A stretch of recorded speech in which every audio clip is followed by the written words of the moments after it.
If we are one, then every manipulation of your attention is an attack on the whole.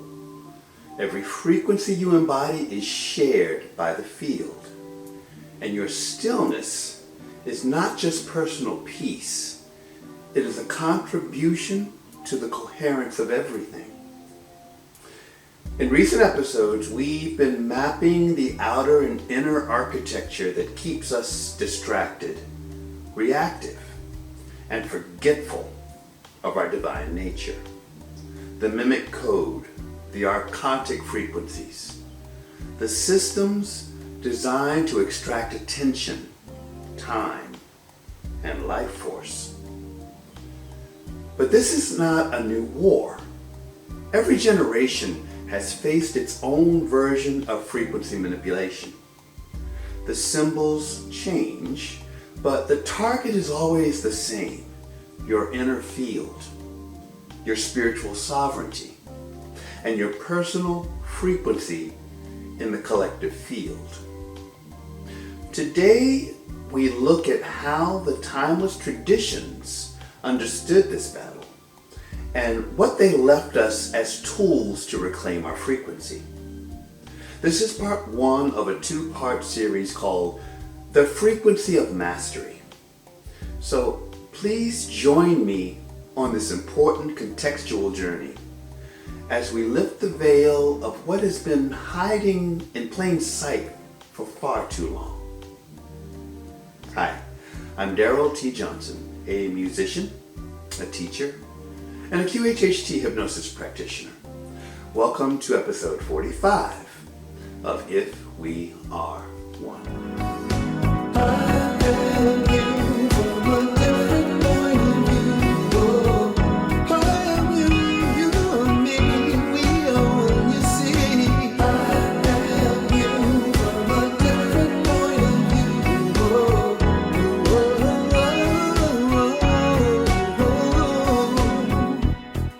Hello, and welcome to part one of this two-part series. Let's be very clear about what we're talking about. When we say frequency manipulation, we're not just talking about bad vibes or a stressful day. We're talking about a structured, multi-layered system, both outer and inner, that keeps consciousness in survival mode, where it can be more easily steered. Outer layers look like media ecosystems optimized for outrage and fear.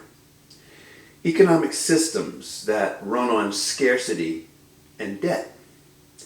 Social architecture that rewards performance over presence. Digital platforms engineered to interrupt, notify, and pull you out of your body hundreds of times a day. Inner layers look like unhealed trauma that keeps the nervous system on high alert. Core beliefs like, I'm not safe, I'm not enough, I must earn my existence. Identity attachments to politics, spirituality, status. Stories that keep you defending a version of yourself instead of resting into what you are. These layers are not separate. They interlock. Outer frequencies find resonance in inner wounds. Inner wounds make you more susceptible to outer frequencies. And the result is a consciousness that is constantly reacting, rarely resting, and almost never accessing its deeper awareness. This is the battlefield. And this battlefield is not new. Our ancestors faced it in different clothing. Empires that demanded loyalty and tribute. Religions that used fear to control behavior. Cultures that equated worth with obedience and output. Information gatekeepers who decided what could be spoken and what must remain hidden. The methods evolve, but the goal remains. Keep you from remembering who you are. Because a being that remembers its true nature is harder to control. A being that can access stillness in the middle of chaos is harder to manipulate. A being that knows itself as awareness, not just identity, is no longer a reliable host for low-frequency patterns. In this battlefield, certain lineages arise, not as escapes from the world, but as technologies in inner sovereignty.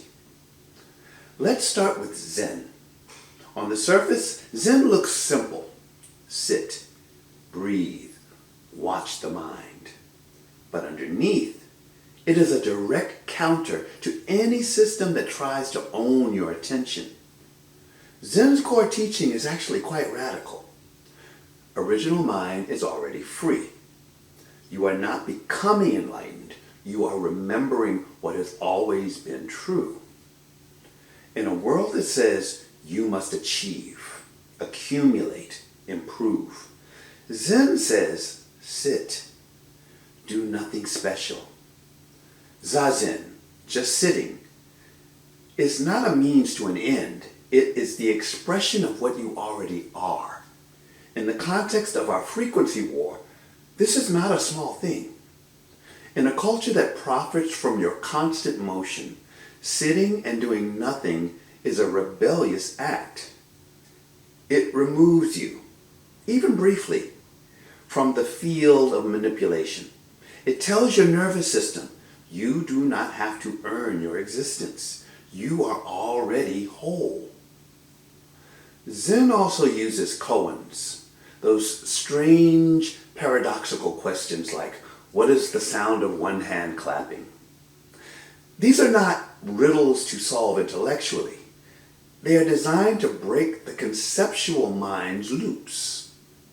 When the mind can't solve the koan, it has to drop into a different kind of knowing.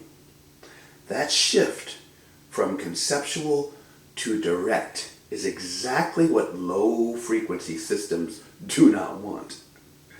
They want you thinking, analyzing, arguing, reacting. They do not want you resting in simple presence. So Zen, as its core, is a frequency technology. It trains you to sit without agenda, see without filtering everything through story, act from clarity and not compulsion. Then there is the lineage of Paramahansa Yogananda and Kriya Yoga, where the teaching is equally direct. You are not a passive receiver of reality. You are a co-creator, and your life force, your prana, is the medium. Kriya techniques work with breath, energy, and attention to move consciousness up the spine, out of survival-based patterns and into higher states. Devotion is not seen as weakness. It is seen as high-frequency alignment. Love is a technology, a technique. In the context of our frequency war, this is crucial. Most people are living as receivers. Whatever is broadcast around them, fear, urgency, scarcity, gets absorbed into their field. They don't know they can direct their energy. They don't know they can shift their inner state consciously. Kriya and related practices say you can move your own energy. You can clear stuck patterns. You can align with a higher current and let the current move through you. When you can do that, you are no longer a passive host for whatever frequency is strongest around you. You become an active participant in the field. Then we have the mantra traditions, including transcendental meditation. The principle here is simple but profound. The mind naturally wants to settle into quieter states. Give it a simple focal point, a sound, a word, and it will drop below surface agitation, if you allow it. In TM, you silently repeat a mantra. You don't force the mind to be quiet. You don't fight thoughts. You just return to the sound, gently, over and over. The nervous system begins to settle. The breath slows. The brain waves shift. In the context of our frequency war, this is a direct counter to an environment engineered to keep you agitated.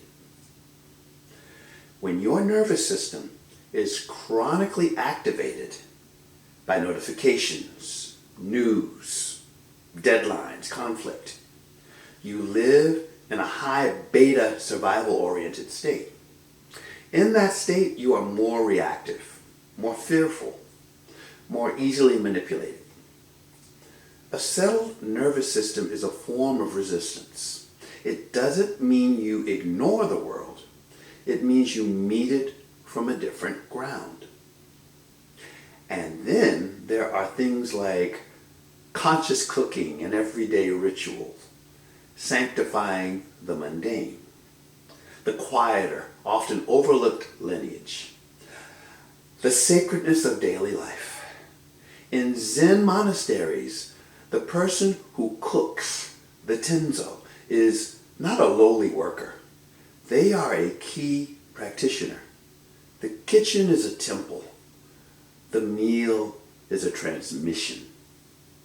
In yogic traditions, food is not just fuel, it is prana. It is information. Food prepared with presence becomes prasadam, sanctified offering. In Sufi and other mystic currents, every action can be done as remembrance. Washing, walking, working, eating, all as portals into awareness. In the context of our frequency war, this is deeply subversive. Because what does the architecture of distraction want? It wants your life fragmented. It wants you rushing through meals, scrolling while you eat, treating your body like a machine to be fueled and moved on. When you bring presence to the mundane, when you cook consciously, eat consciously, move consciously, you reintegrate the field.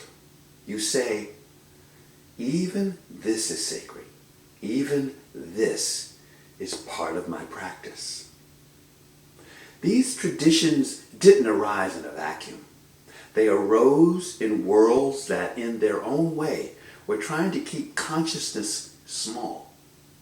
Their practices are not just spiritual.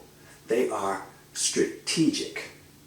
They are counter technologies to the frequency war.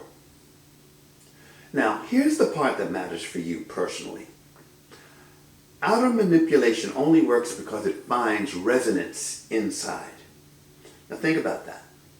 Media, algorithms, subtle influences, they don't create fear from nothing.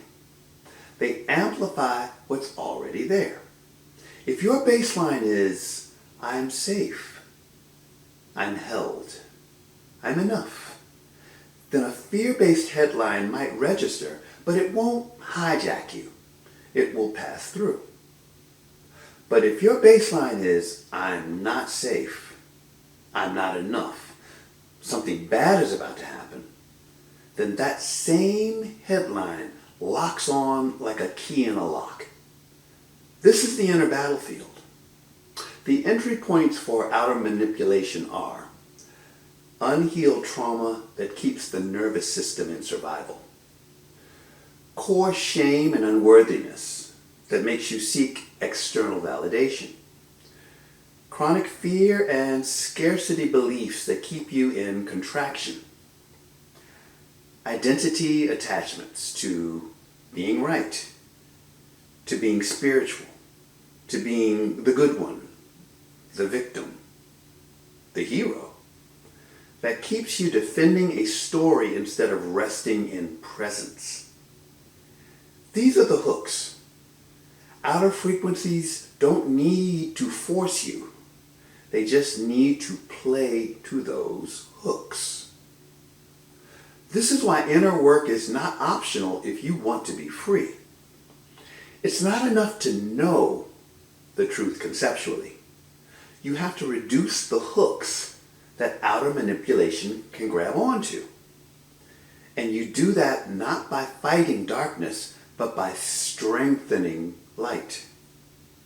Not by adding more complexity, but by returning to simple, repeatable practices that raise your baseline frequency. This is why I often provide you with tangible, workable practices that you can use daily. Which brings us to the practical core of today's episode. I want to give you 2 practices you can start using immediately. Consider these your level 1 frequency tools. They prepare your system for the deeper work we'll explore in episode 2. Practice 1 is a 60-second frequency reset. A quick, portable way to shift out of reactivity during the day. Here's how you do it. When you notice you're stressed, reactive, or scattered, stop what you're doing if possible. Sit or stand with your feet on the ground. Take 5 to 10 breaths that are slightly deeper and slower than normal. In through the nose for about a count of 4. Out through the nose or mouth for a count of 6 to 8.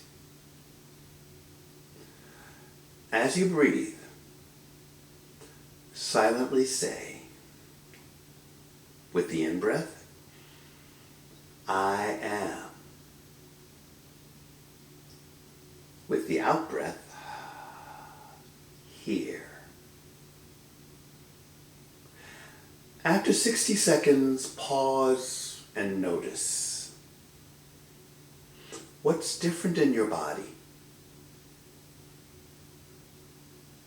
What's different in your mind? This is not about fixing your life in 60 seconds. It's about reminding your system that you are more than your current reaction. It's a small but powerful way to say, this field is mine. I encourage you to use this 3 times a day for the next week, especially when you feel pulled into noise. You can do it at your desk, in your car, when parked, in the bathroom stall, anywhere. It's yours. No one can take it from you. Practice 2 is what can be called the daily stillness window.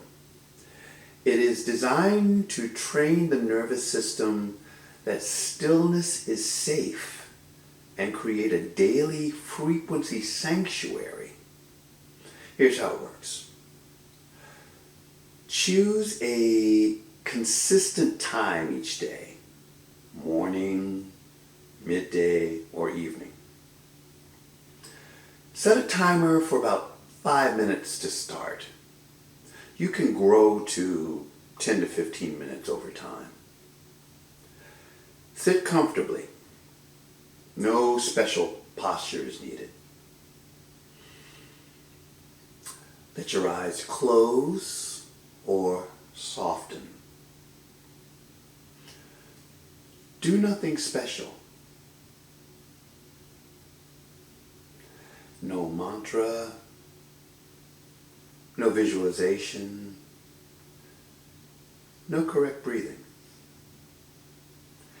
Just let the body breathe itself. Let thoughts just come and go. Your only job is to stay present in whatever arises. If you fall asleep, that's okay. If you get restless, that's okay. Each time you notice you've drifted, gently return to simple presence. In a world that profits from your constant motion, 5 minutes of deliberate stillness is a true act of rebellion. It tells your system, I am not only what I do, I am also what I am. Commit to this once a day for 7 days before part 2 drops. Notice what shifts. Maybe you're slightly less reactive. Maybe you sleep a little deeper. Maybe you notice moments of space where before there was only noise. Those are signs that your baseline frequency is changing. So in the next episode, we go deeper. We'll be exploring breathwork practices that move stuck energy, including DMT-style connected breathing. Nature-based practices to retune your field with Gaia. Forest bathing, earth immersion, conscious movement to stabilize your frequency. Slow forms, expressive forms, and everyday mindfulness. And we'll talk explicitly about frequency as protection and deterrence. How a coherent field makes you a poor host for low frequency patterns. The 60-second frequency reset and the daily stillness window are your foundation. They prepare your system for the deeper work. We're moving from outer disclosure to inner mastery. From what's happening to us to what are we becoming in the midst of it. The outer will continue to reveal itself, but the real disclosure is the one that happens inside you. Before we close, let me leave you with this. The frequency war is real. It is ancient, and it is ongoing. It is not only happening in governments, media cycles, technologies, institutions, or the noise competing for your attention. It is also happening within each of us, at the threshold between fear and trust, reaction and response, distraction and presence. Every day, in countless small moments, we are invited to decide what we will feed with our energy. Will we feed the fear? Will we reinforce the division? Will we allow the outer world to dictate the state of our inner world? Or will we pause? Will we return to the breath? Return to the body? Return to the quiet place within us that remembers who we are beneath the programming, beneath the labels, beneath the urgency of the moment. You are not powerless. In fact, your power may be far more subtle and far more profound than you have been taught to believe. Every time you choose stillness over stimulation, presence over reaction, discernment over panic, compassion over condemnation, you shift the field. you become less available to manipulation and more available to truth. This does not mean ignoring what is happening in the world. It means meeting it from a centered place. It means becoming informed without becoming consumed, caring deeply without surrendering your nervous system to chaos, taking meaningful action without losing your connection to your own inner guidance. Inner mastery is not about controlling everything outside of you. It is about refusing to let everything outside of you control what is happening within you. And that inner coherence is not a private accomplishment. It radiates. It affects your family, your relationships, your conversations, your community, and the invisible field we all share. A regulated, present, heart-centered person can change the atmosphere of a room without saying a word. Imagine what becomes possible when more of us remember that capacity. Because if we are one, then your coherence is my coherence. Your stillness is my stillness. Your healing creates room for my healing. Your awakening is not separate from anyone else's awakening. So guard your attention. Honor your energy. Practice returning to yourself, not as an escape from the world, but as your most sacred way of serving it. Use the two practices this week. Notice what changes. And next time, we'll build on that foundation with deeper tools for embodying mastery. Until then, rest in what you are. We'll be talking more about these and other topics in future installments. And if there's anything you would like for me to discuss or any questions you may have about anything that I have shared, please feel free to mention it by leaving a question or comment in the comment section. As always, if you have found any of this information at all helpful or enlightening, please like, subscribe, and share with others.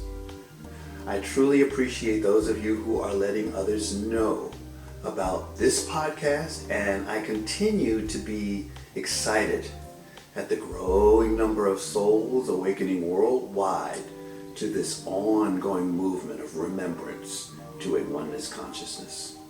So in closing, as always, I send you my love.